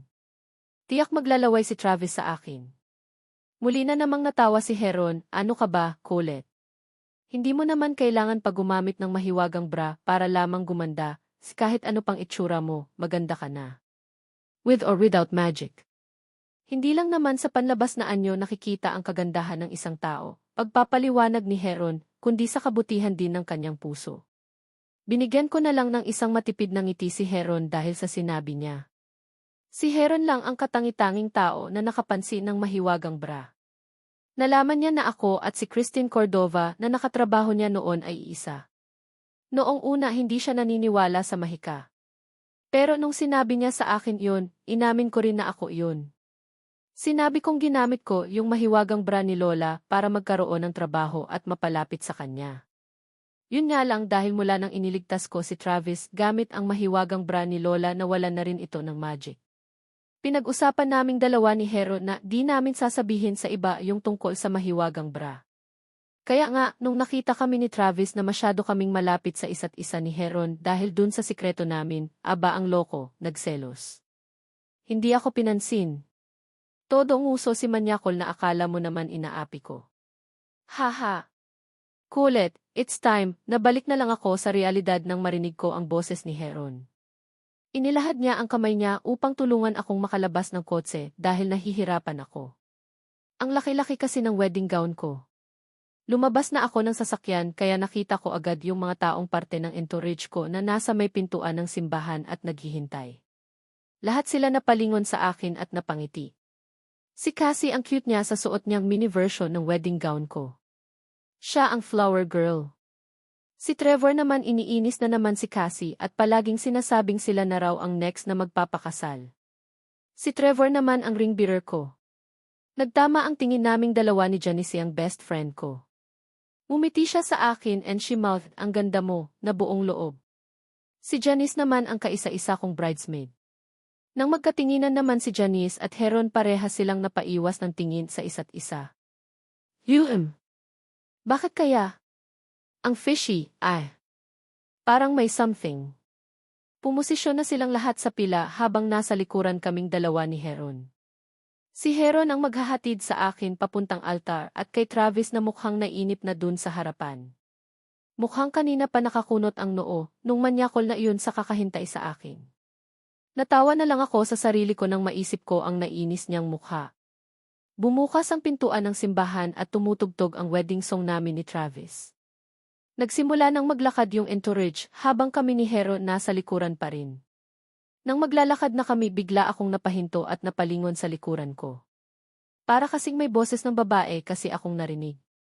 Paglingon ko sa likuran biglang humangin ng malakas. Saka muling umulit yung boses ng babae. "Congrats, anak! Ang ganda mo ngayon. You already." Hindi ko alam kung may boses ba talaga o sadyang nag-ilusyon lamang ako. Pero siguro totoo yung boses na iyon. Marahil galing iyon sa boses ng ina ko na never kong nakilala. Kung nasaan man siya ngayon, sana masaya siya. Muli ko nang itinuon ang pansin ko sa harapan habang naglalakad. Ang daming bisita sa kasal namin ni Travis. Halos karamihan yung mga kapitbahay ko sa compound na halatang di naman kasal ko ang ipinunta kundi yung free food na makakain nila. O baka para kay Heron na artista. Mga etsyosera sila. Binigyan ko sila ng matipid na ngiti nang mapatingin silang lahat sa akin. Gandang-ganda sila ngayon sa ayos ko. Thanks talaga kay Mimi. Bibigyan ko siya ng malaking bonus later at isasali ko na rin siya sa clan ko. 1 taon na ang lumipas simula nang matapos ang trahedya at subukin kami ni Travis ng tadhana. Akala ko sa ganung paraan na lang matatapos ang lahat. Akala ko dun na mawawala sa akin tong manyakol na to, pero hindi pala. May isang babaeng di ko maaninag ng husto sa alaala ko ang tumulong sa akin. Siya marahil yung lola na nagbigay ng mahiwagang bra sa akin noon. Sinabi niyang kapag sinuot ko kay Travis ang bra, mabubuhay muli si Travis at totoo nga, muling nabuhay si Travis nang dahil sa mahiwagang bra ni lola. Magpapasalamat sana ako sa kanya noon pero bigla na siyang nawala at pati yung mukha niya, di ko na maalala ng maayos. Parang sa pagkabuhay ni Travis may parte sa memorya ko ang nabura. Hindi ko na lang pinansin dahil mas pinatuunan ko ng pansin si Travis. Kinailangan pa rin kasi siyang dalhin sa ospital para masuri ng maayos yung mga tama niya ng baril sa katawan. Pagkatapos mawala ni Razon si Travis na ang nag-turn over sa lahat ng naiwan niyang business. Of course, hindi gumagawa ng illegal si Manyakol dahil ayaw niya raw na may masasabi sa kanya yung mga magiging anak namin sa hinaharap. Siya na rin ang guardian ni Trevor. Si Trevor naman nung nalaman niyang wala na si daddy niya 1 beses lang siyang umiyak. After nun, balik na naman siya sa pambubuwisit kay Cassie. Mukhang malakas talaga ang tama ni Trevor dun kay Cassie. Natapos na namin ang lahat ng problema. Pinagdadasal ko na lang na sana kung nasaan man ang kaluluwa ni Razon ay umayos na siya. Wala na sana siyang gawing kasyungaan sa buhay. Buwisit na iyon. Pero salamat pa rin kay Razon. Kung hindi naman kasi dahil sa kanya walang Travis Angelo, Manyakol Razon na darating sa buhay ko, di ba? Kaya mapapatawad ko rin naman siya. Not now, may bisa hinaharap, busy pa kasi ako ngayon. Umiti ako nang matanaw ko si Travis sa harapan ng altar habang nakangisi. Ang gwapo-gwapo ng Manyakol ngayon. Mas lalo siyang naging macho kumpara noong nakaraang taon dahil siguro sa pagtatrabaho niya. Mas lalo ring gumwapo. Hindi ko rin talaga alam kung bakit patay na patay sa akin tong ugok na to, well. Siguro nga maganda talaga ako kasi nakabingwit ako ng isang Travis Angelo. Mwihi. Napatitig ako kay Travis nang mapansin kong di siya sa akin nakatingin kundi sa dibdib ko. Ang walang niya may kakaibang isi talaga sa mukha. Mukhang nagtataka siya kung bakit malaki ang dibdib ko ngayon since flat-chested ako. Malamang. Gamit ko kasi ang mahiwagang bra ni Lola kahit wala na itong magic. Tumigil na kami ni Heron sa paglalakad nang maabot na namin si Travis sa harapan ng altar. Hinawakan na ni Travis ang kamay ko pero wala pa rin sa mukha ko ang atensyon niya. Nasa may dibdib ko pa rin. Pre, congrats. Ingatan mo yang si Kulit, nakangiting sabi ni Heron kay Travis. Pre, thanks, sagot naman ni Manyakol na di man lang tinitignan si Heron. Sa dibdib ko pa rin ang atensyon niya. Parang gusto niya itong tanggalin kahit nasa harap namin si Father na magkakasal sa amin. Kinurot ko siya sa tagiliran, umayos ka nga, sermon ko't kinakausap ka ni Heron. Napanguso si Travis, sumagot naman ako, sabi niya tapos tumingin kay Heron, salamat, pre. Salamat sa pagpapaubaya. Makakaasa kang mamahalin ko, tong si Kulit mo na pandan ko, pandan ng buhay ko na higit pa sa buhay ko, napangiti ako. Kami ang buko pandan love, di ba? Kaya makakaasa ka. Tumango na lang si Heron sa katinapik si Travis sa balikat at umupo na ito sa harapan. Napansin ko na naman na nagkatinginan silang dalawa ni Janice tapos sabay din umiwas ng tingin sa isa't isa. Diyos ko! Feeling mga teenagers. Si Travis naman napatingin ulit sa dibdib ko at napakunot ang noo, ba't ang laki ng dibdib mo? Wala ka namang boobs. Paano nangyari yan? Naguguluhan niyang tanong ginamit mo yung pink na bra, no? Yung sinabi mong binigay sa'yo nung lola? Alam ni Travis yung tungkol sa bra na binigay nung lola pero di niya alam na minsan na itong may magic at sumagip sa buhay niya nang minsan napunta sa peligro ang buhay niya. Wala kang pake, sagot ko basta malaki ang dibdib ko ngayon. Sus! Magpasalamat ka kamo sa dun sa bra ni lola, natatawang sabi ni Travis sa kahinigpitan ang pagkakahawak sa kamay ko. Ang tagal matapos ng seremonyas na to para diretso na tayo sa honeymoon, inis niyang tugon. Napatawa na lang ako sa sinabi ni Travis. Tama nga siya. Magpasalamat ako sa mahiwagang bra ni Lola dahil kung hindi dahil dun hindi kanya maibabalik sa akin. At salamat din sa mahiwagang bra ni Lola dahil nakilala kita nung dumating sa akin ang bra na to. Lahat talaga ng nangyari sa buhay ko ay kagagawa ng mahiwagang bra ni Lola. And hindi ako nagsisising sa akin ito napunta. Muling bumulong si Travis sa akin habang nagseseremonyas na si Father, pandan ko. Ano, bulong ko pabalik. Makinig ka nga kay Father. Tinatamad ako makinig, bulong niya ulit ba't kasi ang dami niyang sinasabi. Hindi ba pwedeng sabihin na lang niya nakasal na agad tayo para makaalis na tayo rito? Inip niyang sagot. Hindi pwede yun, saad ko naman, makinig ka nga. Kundi hindi tayo mag-honeymoon. Bad trip ka. Blackmailer, natawa ako tapos muli siyang bumulong, pandan ko. Ano na naman ni? Mahal na mahal kita, nakangiti niyang saad. Alam ko, proud kong sagot. Alam ko ka dyan, umisi siya, rock na tayo later. Napatawa na lang ako sa sarili ko. Kahit kailan walang pinagbago. Hanggang simbahan inaatake ng manyakulism niya. Pero, oh well. Si Travis yan, parte ng pagkatao niya ang pagiging manyakol niya. Mabuti na lang mahal ko siya at siya ang papakasalan ko. Sa araw na ito hindi na pala Cordova ang apelido ko. Kundi magmula sa araw na to, ako na si Concepcion Cordova Razon. Ang babaeng minsan nang nakasaksi ng isang mahika dahil sa tulong ng mahiwagang bra ni Lola. After 10 years. Ace Coco. Sumigaw ako ng malakas kaya biglang umalinggaw ang etyo ng boses ko sa buong hallway. Tumingin-tingin ako sa kaliwa at kanan ng hallway pero hindi ko pa rin nakikita si Ate Coco. Kanina ko pa siya hinahanap at kanina ko pa sinisigaw ang pangalan niya pero di ko pa rin siya nakikita. If! Nasaan na ba yung si Ate Coco na yun? Pinagtataguan niya ba ako kasi alam niyang darating ako ngayon para magsumbong na naman sa kanya? Naglakad ulit ako at pinagbubuksan ang mga kwartong nadadaanan ko. Kahit anong kwarto ang buksan ko, hindi ko pa rin nakikita si Ate Coco. Alam kong andito siya sa mansion dahil nasa labas yung sasakyan na palagi niyang ginagamit papunta sa restaurant na pag-aari niya. Nagpatuloy ako sa paglalakad at muling hinahanap si Ate Coco na walang dodo kahit ang tanda-tanda na. Lumipas na ang ilang minuto pero di ko pa rin nakikita si Ate Coco. Nakakainis talaga. Dumadagdag sa init ng ulo ko si Ate Coco. Badtrip na nga sa school, binabadtrip pa ako ni Ate Coco.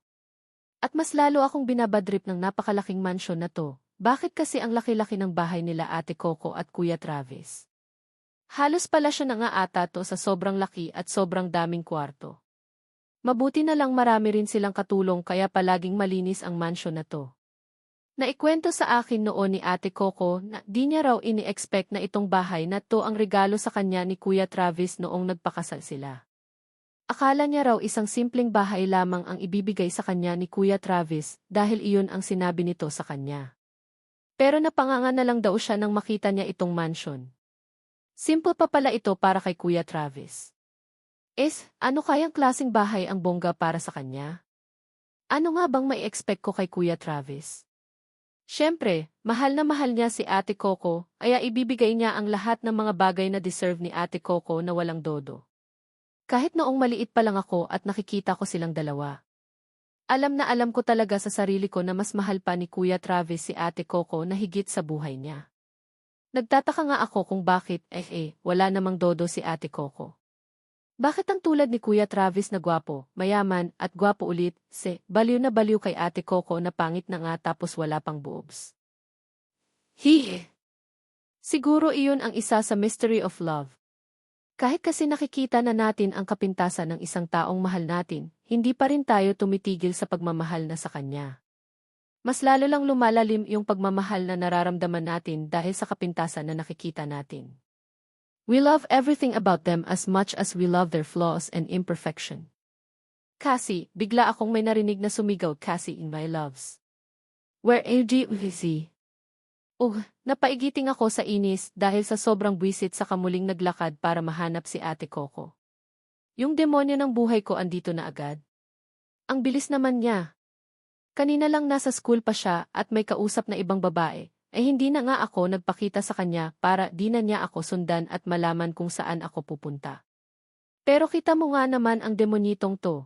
Alam na alam niya na dito ako sa bahay nila Ate Coco pupunta para muli siyang isumbong sa ginawa niya kanina. Hingal na ako sa paghahanap kay Ate Coco nang mapadpad na ako sa pasyo ng mansion. Pagtingin ko dun nakita ko si Ate Coco na pinapakain si Pink. Si Pink ang bunso nilang anak ni Kuya Travis. 2 years old na ito at sobrang cute na bata na tipong ang sarap-sarap kagati ng pisngi dahil sa sobrang taba. Naglakad ako papunta sa pasyo para batiin si Ate Coco. Paglapit ko sa kanya agad akong napatingin sa kaliwang upuan at nakita ko si Kuya Heron, ang best friend ni Ate Coco na dating sikat na artista dito sa Pilipinas.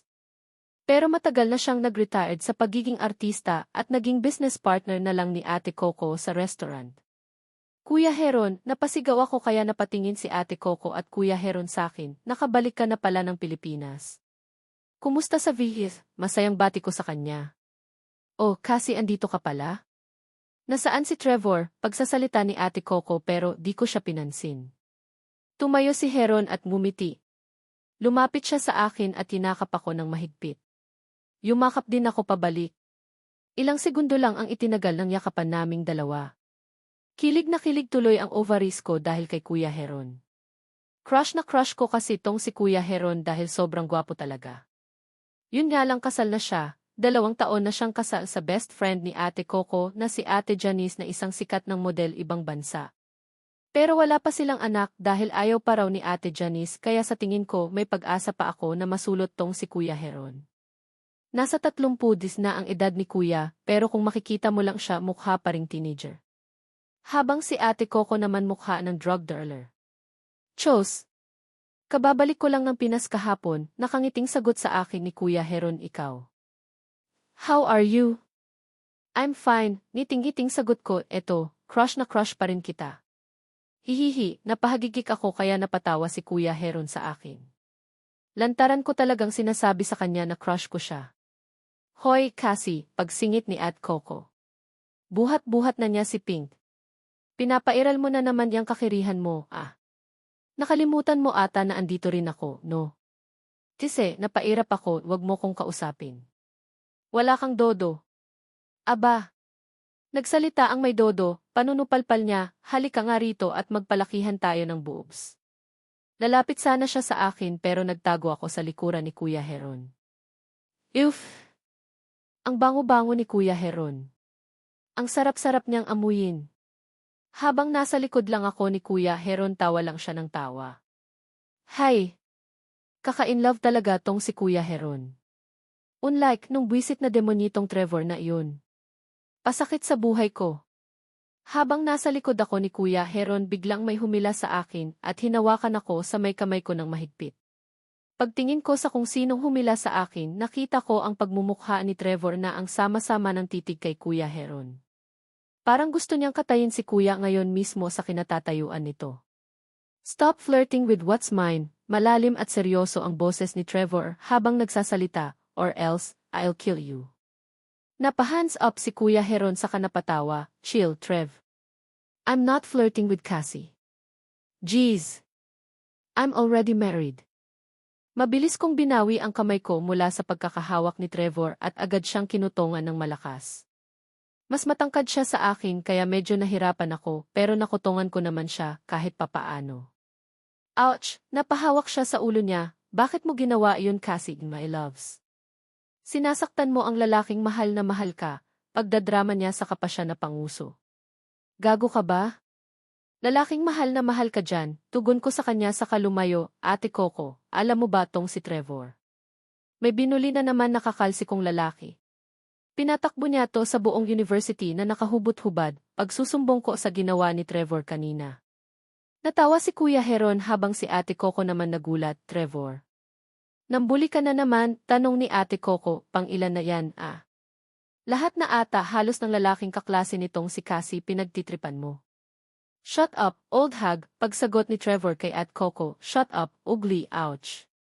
Napatigil lang si Trevor sa sinasabi niya nang sumulpot si Kuya Travis at agad siyang binatukan.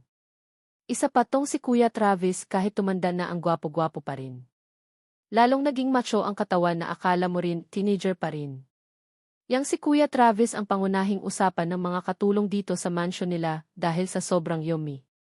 Pero sorry na lang sila dahil kahit maghubad sila sa harapan ni Kuya Travis, loyal na loyal talaga siya kay Ate Coco na walang dodo kahit may edad na. Ilang beses ko nang sinabi sa'yo na huwag mong tatawaging old hag ang asawa ko, Trevor, seryosong pagsasalita ni Kuya Travis kay Trevor. Napayuko lang ang demonito. Kay Kuya Travis lang talaga siya may takot at tumutupi. Tumingin ako sa gilid ni Kuya Travis at napansin ko ang tatlo pa nilang anak ni Ate Coco na kakarating lang galing school. Kids, lumapit na kayo kay mommy nyo. Sumunod naman agad silang tatlo at lumapit kay Ate Coco. Hi, Mom, bati ni Red kay Ate Coco. Ang panganay nilang anak. Isa 0 years old pa lang pero gwapong-gwapo na at matured na mag-isip. Namanan niya ang katalinuhan ni Ate Coco. Hey, Mom, sumunod naman si Blue na bumati. Ang sunod nilang anak. 9 years old na at sa 4 nilang anak itong si Blue ang nakamana ng ugali ni Kuya Travis. Bakit ko nasabi? Hi, Cassie. Pagbati nito sa akin sa kabiglang pinisil ang dibdib ko. Tisate, still no boobs. Ugh! Lumayo-layo ka sa akin, Blue. Masasaktan talaga kita, pagbabanta ko sa kanya, kaya bigla siyang tumakbo paalis sa pasyo. Napansin kong sumama ang tingin ni Trevor sa ginawa ni Blue pero di lang siya makapag-react. Andito kasi si Kuya Travis na tatay ni Blue. Tiyak kapag gumanti siya si Kuya Travis ang makakalaban niya. Besides, pamangkin niya si Blue kaya siguro palagi niyang pinapalampas. Jeez. Sorry for that 8 Cassie. You know, Kuya Blue. He's an idiot, pagsasalita naman ni Violet. Ang pangatlong anak ni Ate Coco at Kuya Travis. 7 years old na ito at kikay na. Hi, Mom. I miss you, sabi niya kay Ate Coco at humalik din sa pisngi nito. Kids, may bihis na kayo at magmeryenda sa baba, utos ni Kuya Travis sa kanila, kaya agad naman silang sumunod. Lumapit naman si Kuya Travis kay Ate Coco saka siya humalik at kinuha si Pink. Hi, bunso. Miss na miss ka ni Daddy. Maghapon tayong hindi nagkita. Ano, pagkausap niya kay Pink. Dada, pagsasalita ni Pink na tuwang-tuwa sa mukha ng tatay niya. Uff! Ang cute-cute mo talaga, bunso ko. Sarap kagatin ng pisngi mo, tuwang-tuwa na sabi ni Kuya Travis. Subukan mong kagatin. Malilintikan ka sa akin, Travis, singit ni Ate Coco kaya napanguso si Kuya Travis. Now, Trevor. Bakit ka na naman nambuli ng kaklase ni Cassie? Ha? Nambuli na naman si Trevor, tumingin si Kuya Travis kay Trevor. What did you do this time, Trevor? Tiyatay, napairap si Trevor, he's flirting with Cassie a while ago. Nagdilim ang paningin ko. Then, sagot ni Kuya Travis. Then, I threatened him. Sabi ko kung mahal niya ang buhay niya layuan niya si Cassie. Cassie's mine and mine alone, seryosong sagot ni Trevor tapos tumingin sa akin ni You are mine. Biglang natawa si Ate Coco, Kuya Travis, at Kuya Heron sa sinabi ni Trevor. Buwisit na demonitong ito. Parang pag-aari niya ako kung umasta siya. Halos lahat na ng lalaki kong kaklase pinagbubuli niya. Yung isa binugbog niya na halos makomatos na sa ospital. Yung iba pinagsisira niya ang kotse. Tapos ang latest naman may pinatakbo siyang nakahubot-hubad sa campus kanina. Kaya wala na halos kumakausap sa akin na lalaki sa school dahil sa takot kay Trevor. Nagmumukha na akong loner dahil dun. Gusto ata nitong Trevor na to na maging loner ako sa school at walang kaibigan. If! Ang kapal ng mukha mo, Trevor, sigaw ko sa kanya, at kailan naman naging iyo ako, aber. Tumingin si Trevor sa akin, 0 years ago, seryoso niyang sagot, nung nasa ospital si Ugly, Ate Coco. Didn't I tell you na you'd marry me when we grow up? Napatigil ako at kumunot ang nuko, that's Ivy, you're not allowed to talk to other guys except me. Pag-aari kita. Akin ka, Cassie. Remember that. Lul. Walang sayo, Trevor, sagot ko kaya nainis ang mukha ni Trevor. Sila Ate Coco naman natatawa lang habang nakatingin sa amin. Si Kuya Travis walang pakialam dahil marahil sawa na siya sa paulit-ulit na sinasabi ni Trevor. Nilalaro na lang niya ang kamay ni Pink. You're mine, Cassie, pagpupumilit ni Trevor at magpapakasal tayo. 18 years old ka na and 19 years old naman ako. Pwede na tayong magpakasal. Just say yes at papakasalan kita agad-agad. Napatitig ako kay Trevor. Mukhang seryoso siya sa sinasabi niya ngayon. Palagi niyang sinasabi yan. Yung magpapakasal kami kapag malaki na kaming dalawa mula noong nagkakilala kami noon sa ospital kung nasaan si Ate Coco. Pero alam kong hindi naman seryoso iyang si Trevor. Sa dami ng magagandang babae na umaaliigid sa kanya sa university and outside school. Alam kong di siya seryoso. Imposible na seryosohin niya ako ganung walang-wala ako kumpara sa mga babaeng lumalandi sa kanya. Gusto mo bang sabihin kong yes? Nakangiti kong tanong kay Trevor. Lumiwanag ang mukha ni Trevor, yes. Just say yes, umaasa niyang tanong. Biglang nawala ang ngiti ko, matigas kong sagot na naging dahilan ang pagkalumo ni Trevor. It's huli kong sinabi saka tumalikod at nag-walk out paalis sa pasyo. Narinig kong muling nagtawanan sila Ate Coco sa isinagot ko at pinag-aasar naman nila Kuya Travis si Trevor saka Kuya Heron dahil halatang lugmok na naman ang mukha niya. Palagi ko kasi siyang nire-reject. Palagi kong tinatanggihan at hindi pinaniniwalaan ang sinasabi niya. Mukha niya. He's nothing but a jerk. Ako si Cassie Antoinette Pinugo Kayabyab. Ang babaeng hinding-hindi mahuhulog sa demonitong lalaking si Trevor Alwin Razon. No as in never. Kahit tubuan pa ako ng boobs.